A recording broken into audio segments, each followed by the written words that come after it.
Happy early Valentine's Day, Conference USA fans. And to fulfill your love of all things, today we get to talk about all the great things that's happening in Conference USA. We got basketball, we have softball, we have baseball. So many things going on and so many things to break down. As always, when I'm in this seat, we have Eric Jones joining us today.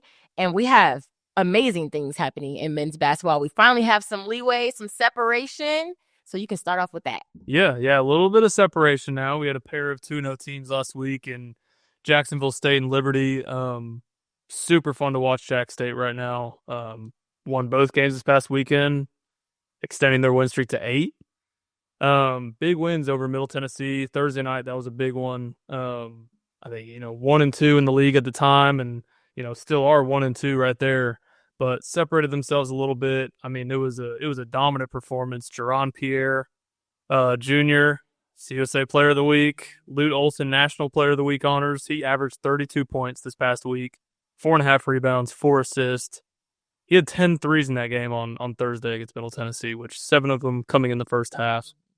It was an unreal show from Pierre, and he's one of those guys that you're just waiting for him to just burst. And it was, he hasn't had, great success as he was in non-conference play as he has been in conference play, but we saw that this whole weekend. He had 28 points again on Saturday against WKU, which they erased a 19-point deficit to come back. And when you're hot and when you're winning like that things like that will happen for you. A little bit of, you could say it's luck, but these guys are just playing with like full heart right now. What Coach Harper's doing is he's just rallying his guys, and they'd never have a doubt. Like, they're going to win these games, and that's just what happens when you're winning and on a winning streak. So super exciting to see them at the top. They've got a 2-game lead now. Liberty's right there in second place, so at 7-4, and so is Middle Tennessee at 7-4. Liberty, how about the Flames this last week? Had Louisiana Tech coming in, and Louisiana Tech's been trying to get off this road skid. And they couldn't compete with the Flames on Thursday. Liberty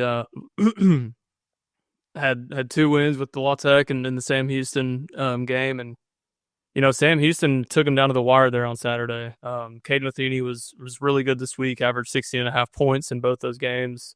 He actually scored 26 in the game against Sam Houston on Saturday, which is the most he scored in a Flames uniform in his career there. So super exciting to see. Another tough one for Sam Houston. That I know they're 1-10 right now. It's been hard, coming off the regular season championship last year and the number 1 seed in the tournament.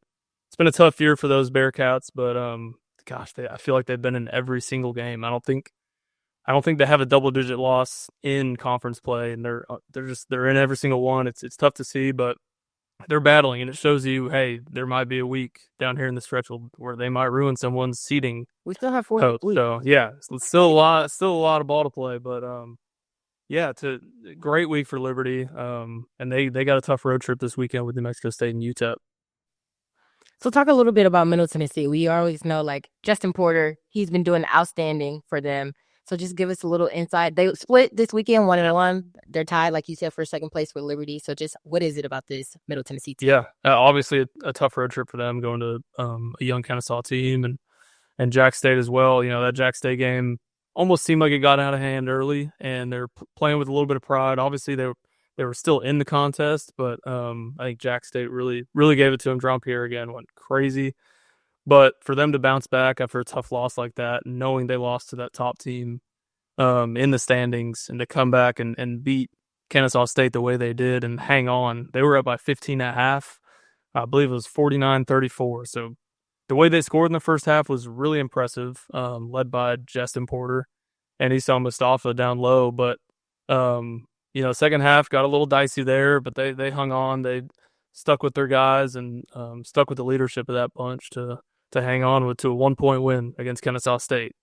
So they're right there in the thick of it. I think if you had to give me 3 teams that would be at the top of the league come the end of the season, it would be these 3 teams right now: Jack State, Liberty, and Middle. It would definitely be a dogfight. Speaking of Kennesaw State, Adrian Woolley, we talk about him week in and week out. He has secured his 8th CUSA Freshman of the Week award. As we keep talking about, 10 is the record. Like we said, we have 3 weeks left, 4 weeks left. It's definitely time for him to either tie the record or pass it. And who knows? He has the capability to do it because he has been going insane for Kennesaw State. He's definitely on track. Woolley averaged 26 points in their 1-1 week, which is just incredible. He had 29 points in the loss against Middle Tennessee, and the guy just goes out there and scores. He gives this Owls team a chance to win game in, game out. Super exciting to watch, and just to see him grow throughout the year. I know he kind of fled on the scene early, and everyone's like, "Oh, who's this guy? Who is this guy?" We got to talk to him, or you got to talk to him earlier in the season, and the way he goes about himself, he just plays a little chip on his shoulder. He's has had a good relationship with Coach Petway, before he even got on campus here, it seems like. So he just came in with, just ready to play basketball. It's just, you step on the court and it's the same game no matter what. So he's playing incredible basketball. And again, he's, him and Jerome Pierre right up there for Player of the Year conversation. It seems like it might be between these two guys, and it'll be fun to see how it plays out because I believe they play each other to close the season before we go to Huntsville. The final week of conference play. Yes, that is a matchup on the docket for our schedule. That will be on the men's side. Will be an amazing week. So if you know now, you better tune in for that last week because it will be a dogfight for sure. Especially against those two players, you wouldn't want to miss that game. We talk about like home wins and being undefeated at home with Jack State. They're 11-0 right now, right? And we talk about how Louisiana Tech, they do really, really well at home and not so well on the road, especially during conference play. But they did notch their first road win against FIU this week.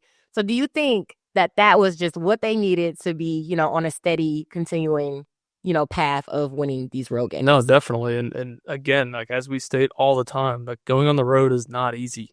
Especially in this conference. Yes. Yeah. You're dealing, sometimes travel may not even be ideal when you're having to fly in somewhere and bus a little ways. But I've heard that trip to FIU is really tough. Playing in that, in that gym is just difficult. And, FIU is coming off a win on Thursday, their second conference win of the season. They were riding off a high. They had a thrilling overtime win against Sam Houston on Thursday. And then, they get a little bit more confidence. La Tech might be down after the loss to Liberty, but La Tech was pedal to the metal. I believe it was a wire-to-wire win. So it was cool to see, a guy like AJ Bates. He's a true freshman at La Tech. Got his first career start. It looked like Coach Hester wanted to change things up a little bit.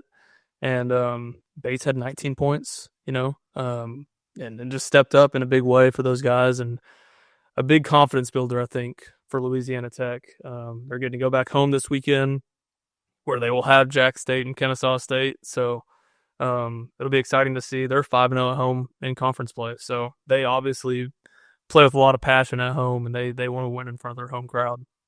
So one of our games to watch last week was the Battle of I-10. It was our second round of the Battle of I-10, right? And so let's talk about UTEP and New Mexico State. When New Mexico State visit UTEP, they beat them by 20 points, right? So they handed it to them. We already knew that UTEP was going to go to Las Cruces with a chip on their shoulder, like, okay, you came into our house, you beat us, now we need to do the same to you guys. And they did exactly that. So tell us a little bit about that game. Yeah. Total team effort from UTEP in my mind.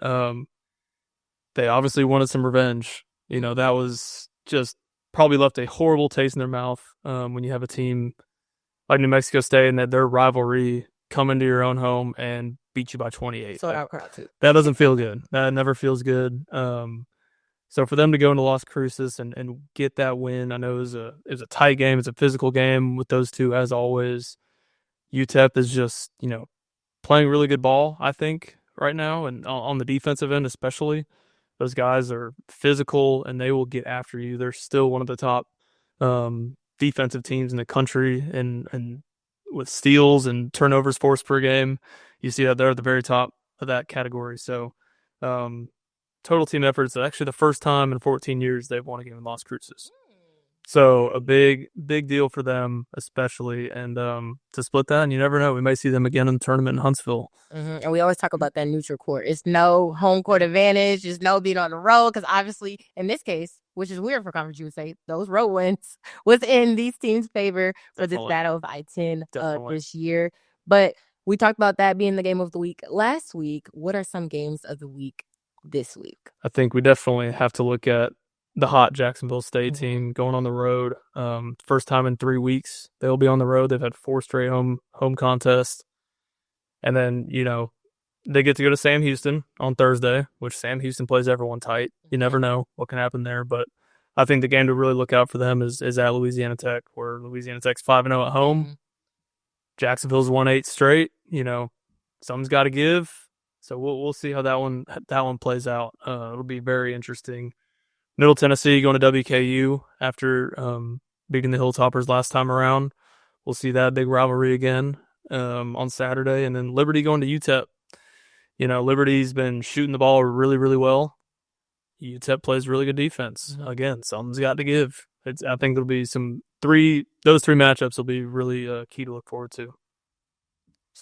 And that is for the men's side, which is so interesting to Yep. hear. I know you guys probably enjoyed to hear all the madness on the men's side because I feel like every week it's always something, Yep. You have the same teams that are doing well, but you always have those sneaker teams who just sneak up on you and surprise you. So it's always interesting. But for the women's side, just like the men's with Jack State, getting some leeway, Middle Tennessee is the sole, holder of first place right now. They're 10-1. This is their 22nd season straight of having 10+ wins during conference play. So this team and what Rick Insell has been doing has been very, very well.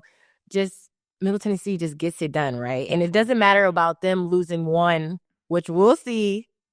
An early little teaser for game of the week. They go against WKU on Saturday. This 100 miles of hate. We talk about this every season. It's a basketball rivalry. We will say that.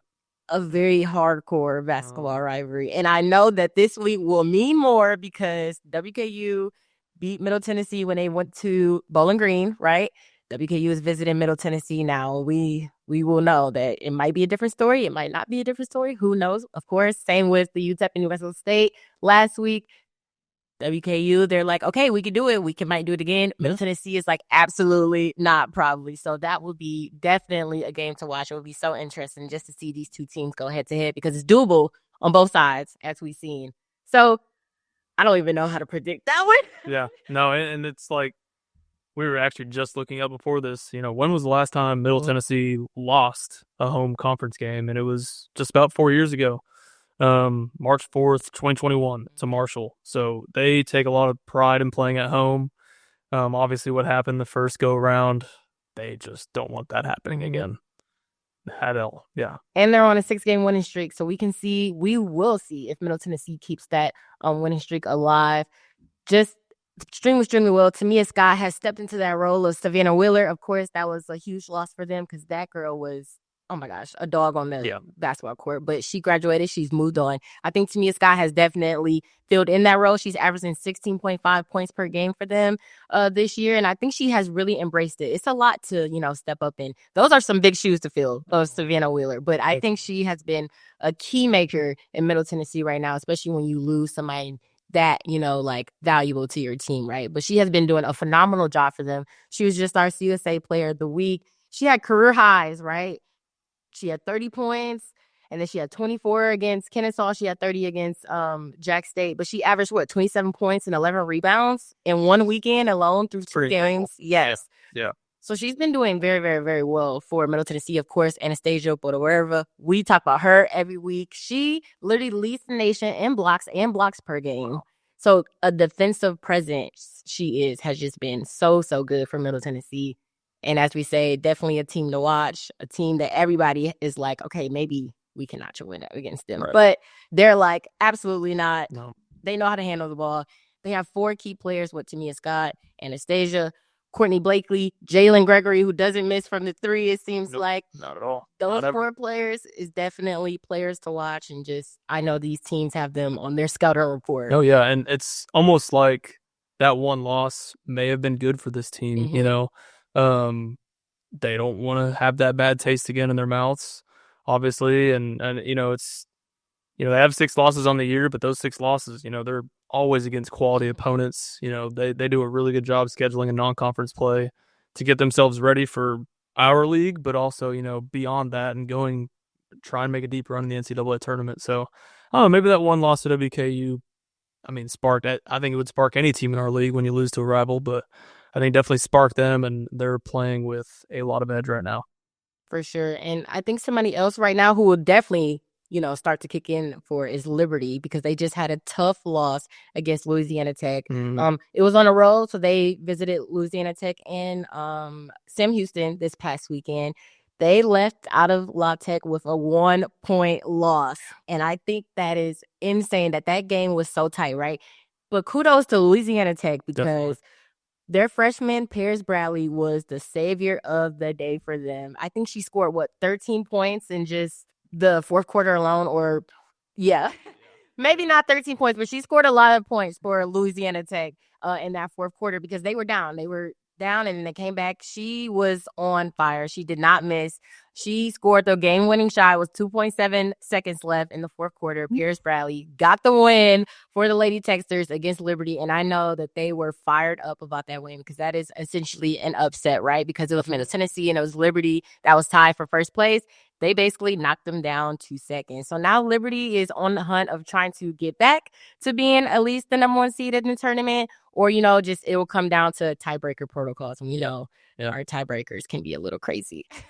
And again, they still get to play Middle Tennessee once, so they do control that. Yes. In the standings there, but yeah, should be fun. Yes, WKU has have been doing very, very well as well.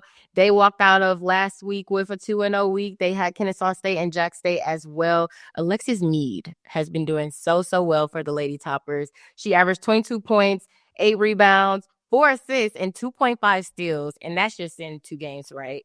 And we talked about how Tamia Scott had a career weekend. Alexis Meade also had a career weekend this week, right? She had 30 points. Yes. She put up, 15.7 rebounds, 7 assists, and 3 steals against Kennesaw. And she had a career high 29 points against Jack State. So she has been very, very influential.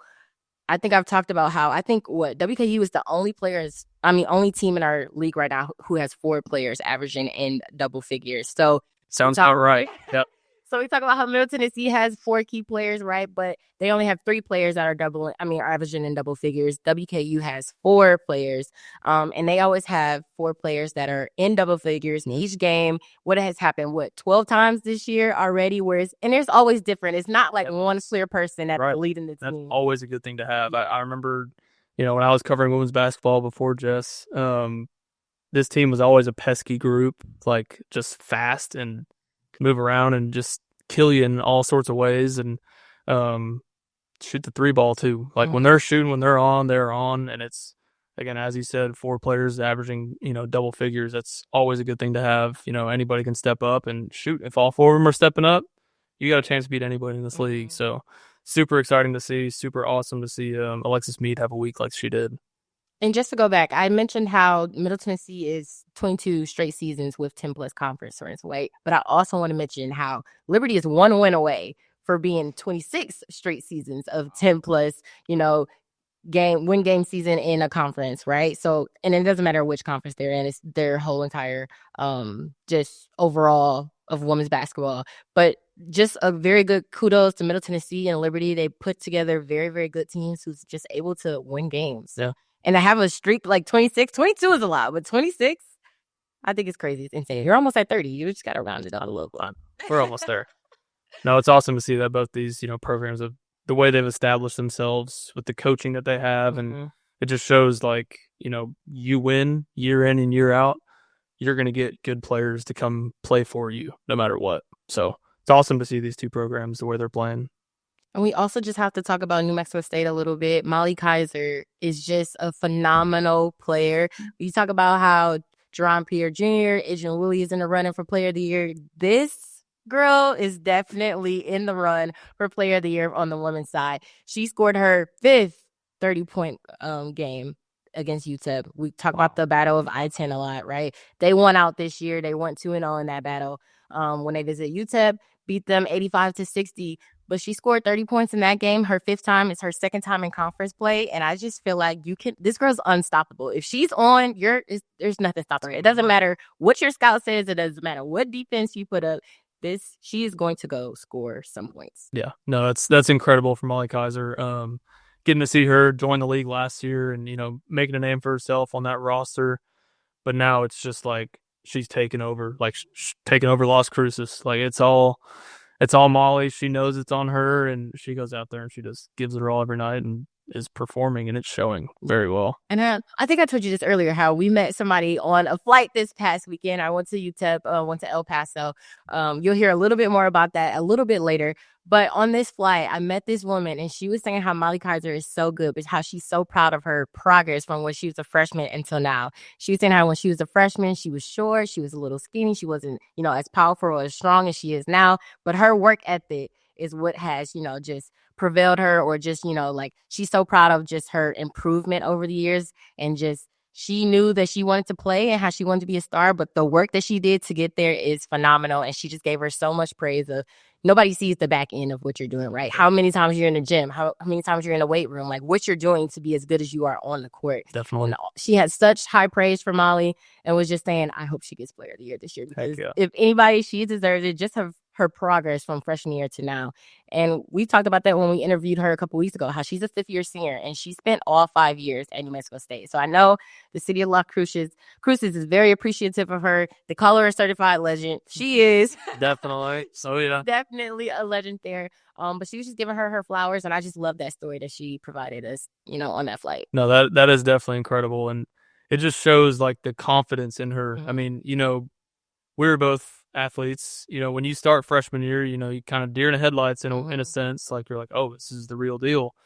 But once you gain that, experience level, that confidence, and it's certain that she has grown that over her years at New Mexico State. It's so awesome to see it pay off, like, in this way. So it's incredible. And speaking of New Mexico State, that is on my docket for a game to watch this week. On Thursday, it's New Mexico State at Liberty at 6 p.m. New Mexico State, I think, is riding a high right now. Overtime loss to Middle Tennessee, right? But we talked about Middle Tennessee is such a good team. And I think to send it to overtime, which I don't think anybody in our league has went into overtime with them yet. So to go into overtime with Middle Tennessee, not even to lose by 10, I think that's very, very good for New Mexico State. And I think that they took that and they ran with it, because then what? They beat WKU after that. And WKU is also a very good team. And then to have this win against UTEP, I think they're going to go into Liberty. And granted, they're away. Hard road trip, right? They're going from New Mexico to Virginia. But I still think that just riding the wave and the high, and, just having that fight of, okay, we're probably not doing as well as we want to do in conference play. We need this win. I think it'll be a very, very good game to watch. You have Bella Smuda, you have Molly Kaiser, you have everybody, down below us have been doing very, very well. New Mexico State has Sponsa Gassima, who's been doing really, really well for them.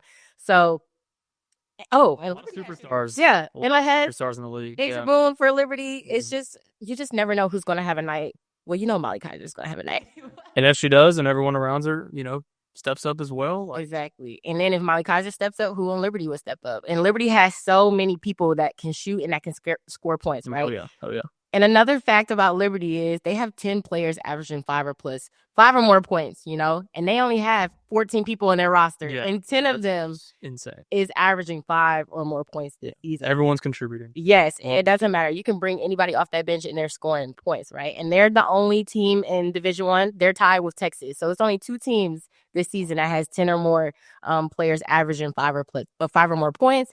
And I think that's, again, another testament to Liberty about how they recruit and, what they do when they get on that court and they score points. But you want to have depth in this league, in any, team or conference in America. Like, having depth can take you a long way. You're always having fresh people out on the court.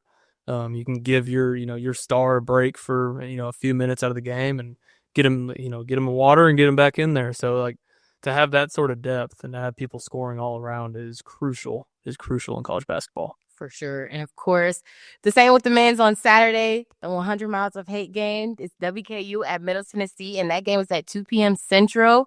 Definitely a game to watch. That is going to be a dogfight. I think I would be very surprised. I'm like half and half. I would be surprised if it's a blowout, but I wouldn't be surprised because it's just like, it's going to be a fight. It's going to be a battle of who wants it more. Yeah. Of who's the most upset about what happened. So I think it'll be so interesting. And same with like just Kennesaw and Jack State. If they meet on that neutral, court in Huntsville, it'll be so interesting and just like engaging to watch. Most definitely. And I think the the crowds that travel down to Huntsville always, at least from last year, showed out there in those big rivalry games, especially when it came down to middle playing WKU on the men's side. From what I saw, it was great crowd, great atmosphere, and not a tough trip for them either. So it's always awesome to see, and just to see it all get duked out on neutral court at the end of the year. We know what's in about neutral court in Huntsville because, the madness is already, spewing. It'll be even more madness. Oh, definitely. Come March, March Madness, and that's why it is a tagline, because you just never know. It's always up in the air. You can never just have a total guess of like, yep, that's going to happen. No lead is ever safe either. Yeah. Especially going into this Middle Tennessee and WKU women's game. I believe WKU was down last time, right at halftime, pretty good, and no lead safe. So whoever's gonna, take this one, they're gonna go pedal to the metal. It's the game of momentum, and if you got the momentum, you're taking it away for sure. Definitely. And just speaking of games, today's Thursday. Our episodes come out on Thursday. We have UTEP at FIU. That game starts at 10 a.m. Central. So if you are not doing anything, but you shouldn't be doing anything, tune into that game on ESPN Plus. Next up, we have an exclusive interview with UTEP's women's basketball assistant coach, Jareica Hughes. She was a two-time USA Player of the Year. She is a part of our Hall of Fame class of 2024, and then she just got her jersey retired at UTEP on last Saturday's game against New Mexico State. So she has just such many accolades, a bunch of accomplishments, and in this interview, you'll hear her just rave about all the good things that has happened throughout her career. She was a player, now she's the coach, and you just hear about her transition. It's a really good interview, and I hope you enjoy. Hello, Conference USA fans. I'm Jessica Radford, and today I get to sit down with UTEP's women's basketball assistant coach, Jareica Hughes. Jareica, thank you so much for joining us. Thank you so much for having me, Jessica. Of course. Let's just go back to your days as a student athlete, right? You was a two-time Conference USA Player of the Year. You earned all conference honors all 4 years that you played here at UTEP. So what was the most memorable moment of being a student athlete here? I would definitely have to say my most memorable moment was sophomore year, 16-0, first time in program history and first time in Conference USA.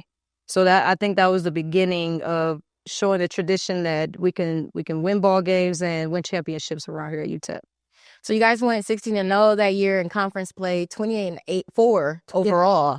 What was it about that year and about that team that clicked? I think that adding Natasha Lacey to our roster in my second year and the sophomore year was the piece of the puzzle that we needed to be the team that we really, really figured that we can be. And so I think that everybody, with their hard work and dedication, we all really, really wanted it. And the work that our coaching staff had put into it, the preparation each game, I think that musters up a championship product. And that's what everybody was able to see in 2008. How's your experience as a student athlete shape who you are today? Oh, God, that's a great question.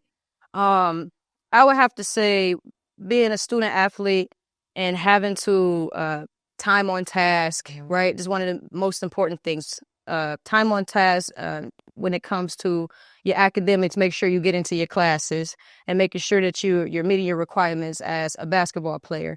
So being able to transfer from the student part to an athlete was one of the toughest things I had to get to, but it helped shape and mold me into the woman that I am, because now I'm able to multitask and do different things and be able to take care of the business at the same time. So I'm glad you mentioned being a challenge of being a student and an athlete, right? Yes. Was there any other challenges that you faced during your time here, and how did you overcome that?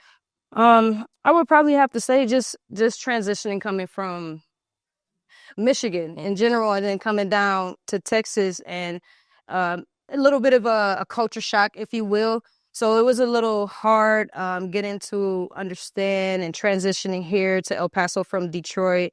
And I think with just the help of, this is a great community. One thing I love about El Paso, and I've always called it my second home, is the people. They are very caring. They're very supportive. So once I got used to just being around El Paso and more people want to just come to our games and support us and talk to us, I think that definitely helped me out because I was struggling early on as a freshman, leaving so far away from home. And you have those days where you start to feel homesick. And I think with my teammates, I had some really great teammates pulling me in, and we always did things off the court. I think that helped. It's always good when your teammates are also your family as well. Like you said, when you're so far away from home, it's always good to have a home away from home. Exactly. When did you notice you wanted to pursue coaching after your playing career? I knew that all along, to be quite honest. I knew it as a kid that whenever that day comes, I wanted to be around basketball, and I knew I wanted to coach. And I think it was my sophomore or maybe junior year, Coach Adams and we had a real good conversation. I remember her telling me, like, you're going to be a coach one day because you have the IQ. And I think that was a motivator that I was like, okay, afterwards, I'm getting right into it. Afterwards, what it meant playing overseas. I had high expectations of myself playing in the WNBA, and unfortunately that didn't happen. I still play overseas, and when I was done, I got right into training. I was a personal trainer for about 10 years and stuck around that and stayed in basketball. I got into coaching. You've accomplished so much just over your whole career, right? You've recently just been inducted into the Conference USA Hall of Fame. Right. You're about to get your jersey retired on Friday, February 8th. Yeah. What does those 2 accolades mean to you? Oh, man. I think, first, let me say this. I played this sport for one reason and one reason only, for myself, because I had this passion. Everything else that has come with it along the way, since middle school, high school, accolades, trophies, awards, it was really for me to show my family, my niece and nephews, that literally whatever you want to do, put one foot in front of the other, take one day at a time, you can achieve those goals. But I would have to say for this one, being inducted 2014 Centennial Team, being inducted to UTEP's Hall of Fame 2018, those are such an honor, but this one takes the cake because if I could tell me if I'm wrong, but I'm the first. Mm-hmm. You're the only UTEP basketball player, yes, inducted. Mm-hmm. So I don't know how I'm gonna feel tomorrow, but I just feel that I'm so blessed and so honored to be in this position. And I wouldn't have been able to get here without my coaches, my teammates over the years, my friends. I have my best friends here with me, my fiance, and honestly, myself. I've always been critical on myself, and I don't give myself a lot of just due. And this one, I have to for myself. So this one for sure takes the cake. I love that. No, you need to give yourself some praise. You should be proud of yourself. I accomplished so much. I know I am, but my mind works like, what's next? So, but I got to relish in this moment. And I most definitely will, because I have family who are taking time out their days and their work schedules to come down here, and friends to spend this moment with me. As they should. No, I love that. Just want to transition to coaching and how you started and how's that been for you. What was the biggest adjustment from going from player to coach? Not being able to just do it.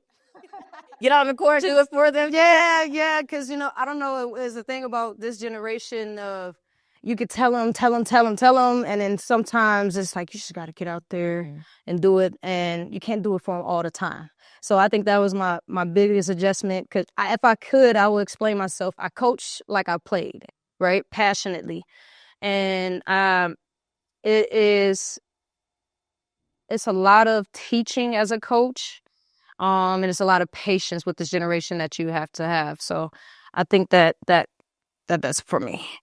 So you played underneath head coach Keitha Adams. You're coaching alongside her now. How has she been an influence to your adjustment from player to coach? Oh, man, she's been a huge influence. She's been a mentor, a motivator.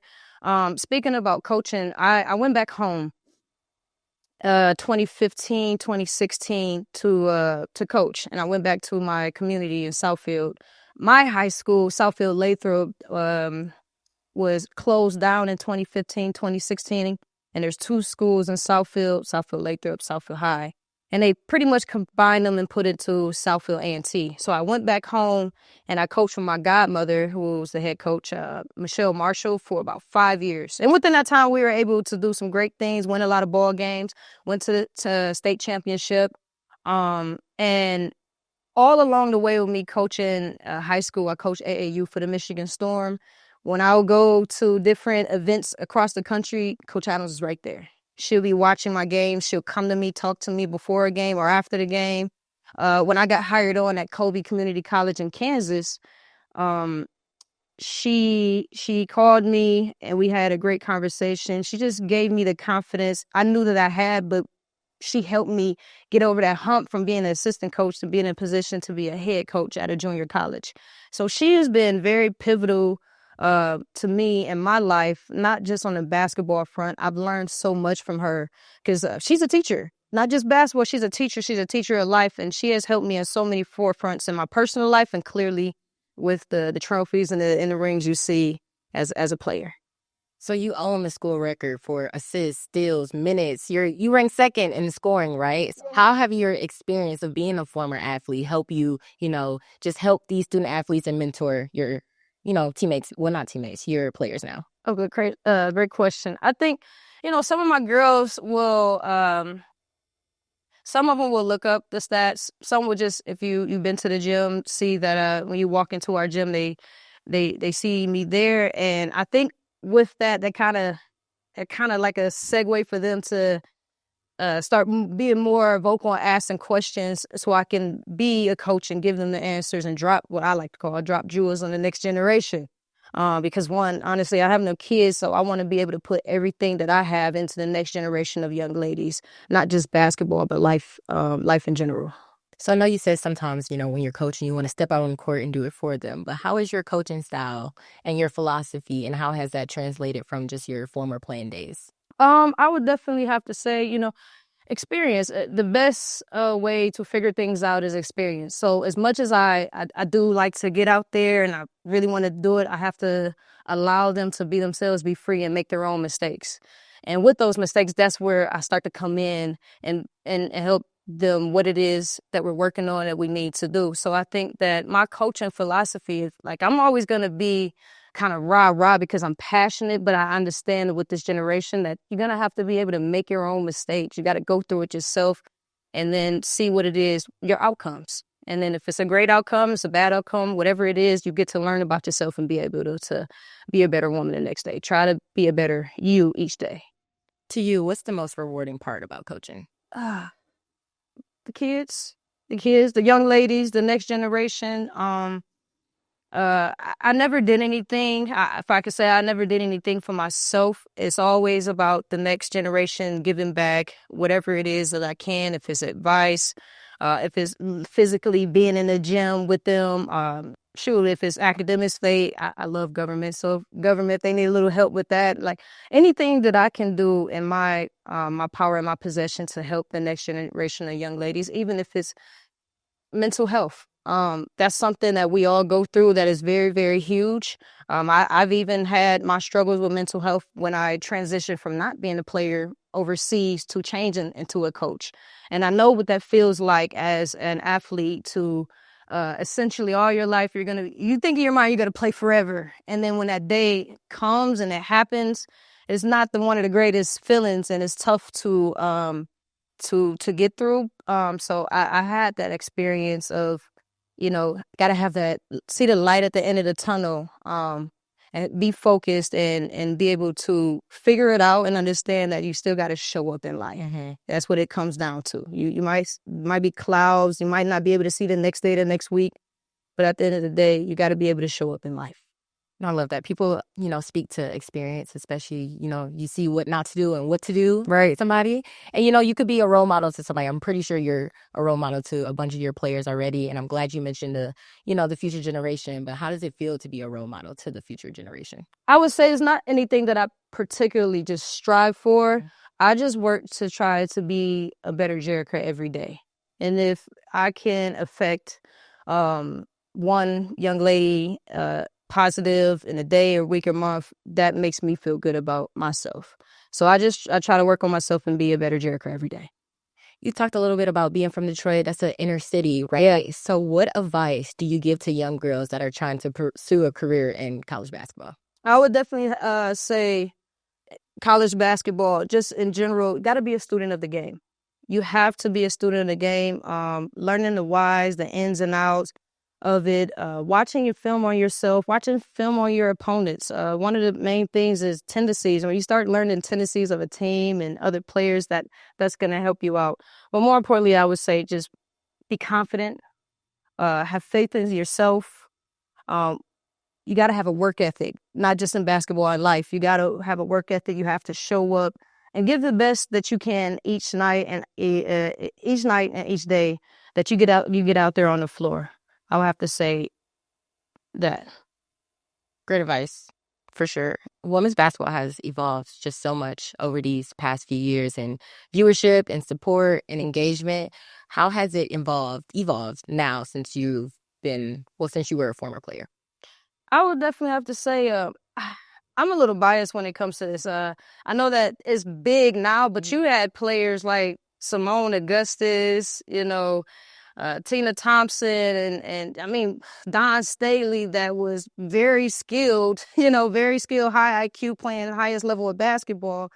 They were the starters to put us on the map, right? And it is involved in something that women deserve to be shown. Women deserve to show that we can be inspirational and we can do these things as well. And I think it evolved into something very, very beautiful that a lot of women have paved the way for it to get here. And I think we have women who are playing the game and playing the sport the right way who are doing a great job. So I love the way how it evolved and where we are now. I can only imagine where women's basketball would be in 5 to 10 years. For sure. But what do you think still needs to be done to elevate just women's sports in general, not just women's basketball? I think we need more teams. But with more teams come more viewership. I think we need more people to come out and sponsor these teams, so more people will come and sit and watch amazing basketball. So I think I'd probably, if I can think of right now, that'd probably be the best thing. Or I can think of right now. Mm-hmm. No, for sure. And just to talk a little bit more about your legacy and your future goals, right? Like just looking back, what's one lesson from your playing career that you still carry with you today?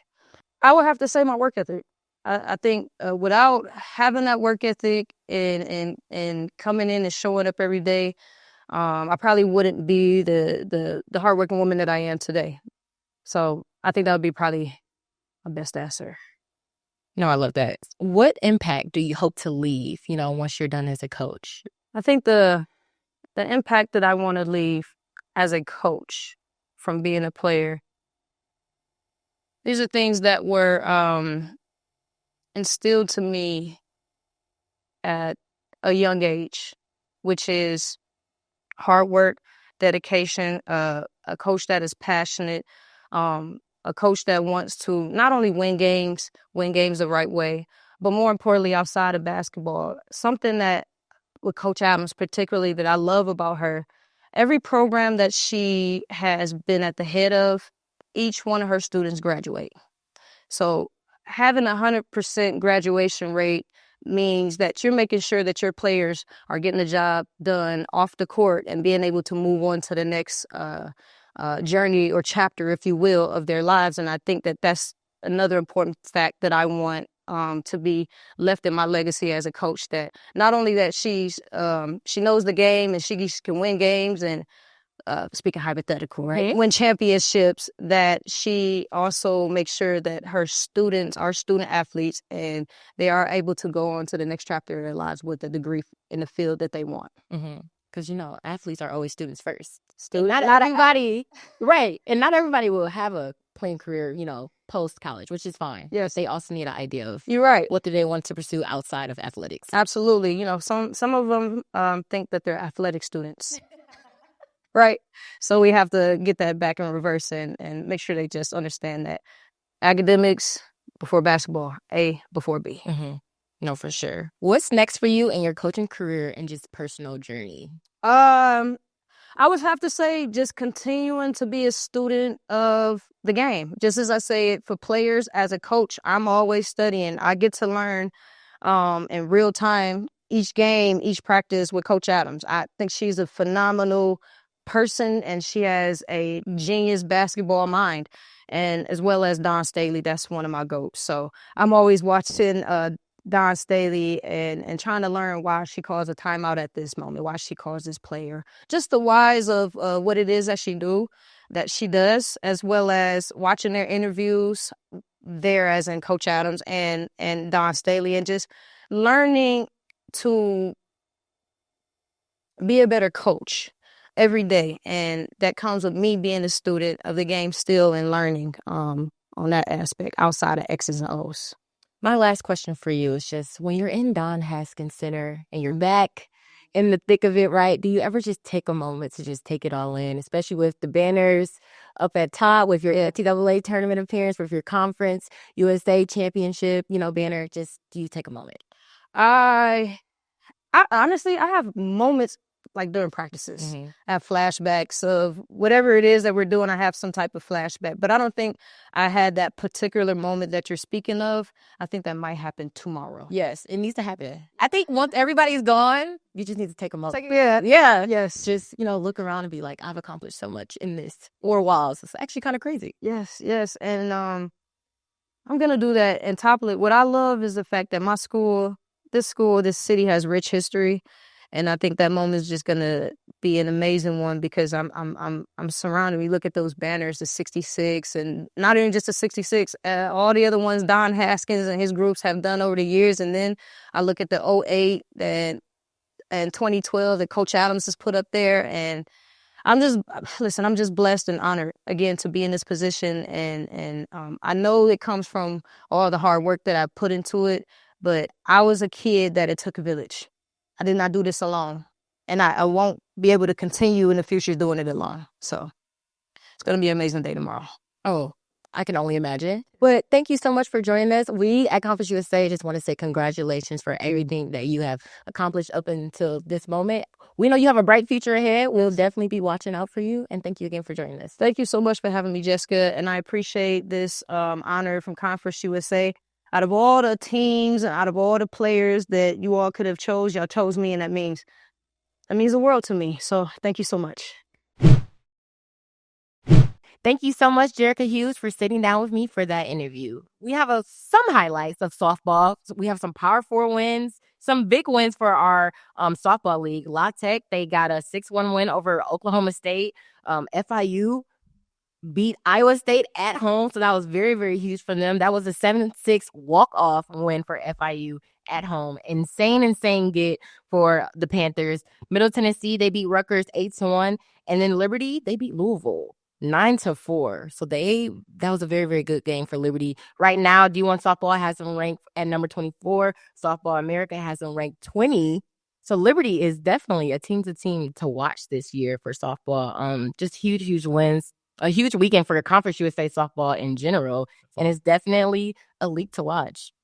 But baseball starts, so softball and baseball might be a league to watch at this point. Yeah, tomorrow afternoon we got 2025 baseball season starting. Super excited to see this, and majority of our games will be on ESPN Plus this weekend, so be on the lookout. We have number 20 DBU according to D1 baseball rankings, so be definitely excited to see some of these new look teams. Kennesaw State joining the league, see how they'll transition. I don't think they'll have too much of a tough time the way they are year in and year out, but super excited to see where this league goes this year. We got great non-conference series all here at the beginning of the season, and we'll get to conference season before we know it in March. So time flies. It does. It sure does. Yes, March will be here. May will be here for conference. For baseball, softball, March. Before we know it. We'll be in Alabama in 4 weeks or 5. I think that's insane. We're already talking about our conference championship travel and what we're going to do every day. The season. Yes. Gotta love crossover. Gotta love crossover season. Always. It can get intense and it can get insane, but Conference USA has been doing so well amongst all of our sports right now. So just a huge shout out to our teams and what they've been doing. But thank you so much for joining us. Thank you so much, Eric, for joining us today. Like, comment, and subscribe on YouTube if you're watching us in person. If you're watching us audio, Amazon Music, Spotify, Apple Podcasts, and don't forget to follow us on socials. I never say this anytime I host. I'm mad at myself that I never mentioned this, but follow us on socials as USA Insider Pod on X and Instagram. And until next time, guys.